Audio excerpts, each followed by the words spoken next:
नमस्कार, श्री कुकिंग मध्ये तुम्हा सर्वांचे खूप खूप स्वागत आहे। तर आज आपण बनवणार आहोत अतिशय सोप्या पद्धतीने पोह्यापासून कुरकुरीत कटलेट। इथे मी 1 वाटी भिजवलेले पोहे, 2 बटाटे उकडून ते मॅश करून घेतलेले आहेत। अर्धी वाटी मटर आहे ते उकडून मॅश करून घेतले। 2 चमचे कॉर्नफ्लॉवर आणि 2 हिरव्या मिरच्या कट करून घेतल्यात। 1 कांदा बारीक चिरून घेतलाय आणि थोडीशी कोथिंबीर। 1 चमचा जिरा पावडर, 1 चमचा काळी मिरी पावडर आणि 1 चमचा मीठ आणि 1 चमचा चिली फ्लेक्स। इथे मी 1 वाटी भिजवलेले पोहे, 2 बटाटे उकडून मॅश करून घेतलेले आहेत ते, अर्धी वाटी वाटाणे उकडून ते मॅश करून घेतले, 2 हिरव्या मिरच्या, 1 कांदा बारीक चिरून घेतलेला आहे, कोथिंबीर, 1 चमचा चिली फ्लेक्स, 1 चमचा मीठ, 1 चमचा जिरा पावडर, 1 चमचा काळी मिरी पावडर, 2 चमचे कॉर्नफ्लॉवर। हे सर्व छान असं मिक्स करून घ्यायचं आहे। आता हे सर्व छान असं हाताने मॅश करून घ्यायचं आहे।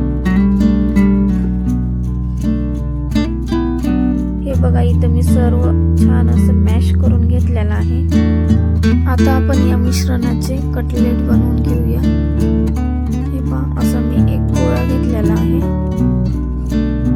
व्हिडिओ मध्ये दाखवल्याप्रमाणे बनवून घ्यायचे आहेत कटलेट। हे पहा, असा गोल गोळा बनवून घ्यायचा आहे। नंतर लांब असा मी शेप देत आहे, तुम्ही गोल पण शेप मध्ये बनवू शकता।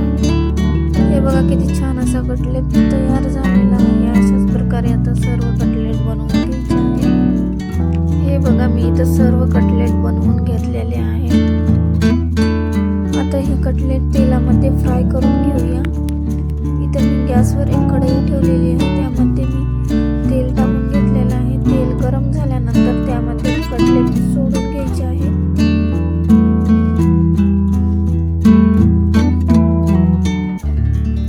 हे बघा, इथं मी सर्व कटलेट सोडून घेतलेले आहेत तेलामध्ये।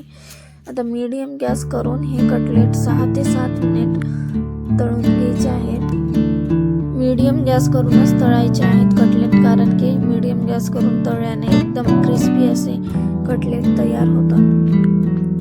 अधूनमधून असं पलटून घ्यायचे आहेत कटलेट। हे बघा, 6 ते 7 मिनिट झालेले आहेत। आता आपले हे कटलेट तयार झालेले आहेत। आता आपण हे कटलेट काढून घेऊया।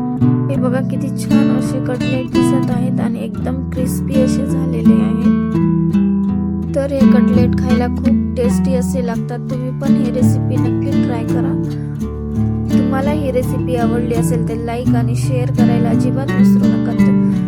ही रेसिपी कशी वाटली ते मला नक्की कमेंट करून सांगा आणि अशाच नवनवीन रेसिपी पाहण्यासाठी चॅनलला सबस्क्राईब करायला विसरू नका।